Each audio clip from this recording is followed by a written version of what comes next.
Tahukah kalian, di balik indahnya Lembah Anai terselip kisah seram perjuangan mempertahankan kemerdekaan Indonesia. Kalian mungkin tidak sempat berhenti sejenak melihat prasasti yang ada di sisi kawasan Lembah Anai ini kan?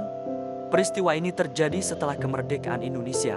Pada tahun 1949 Belanda diboncengi sekutu menyerang besar-besaran hampir semua kantong pertahanan pejuang Indonesia.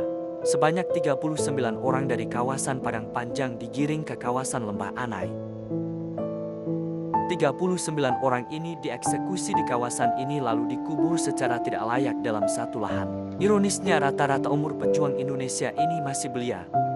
Kekejaman ini dilakukan penjajahan karena ingin melemahkan basis pertahanan pejuang, terutama di wilayah strategis dan pinggiran kota Padang. Sekarang diperingati dengan membangun prasasti ini. Hampir orang menyangka bahwa ini prasasti korban kereta api atau korban gempa 1926.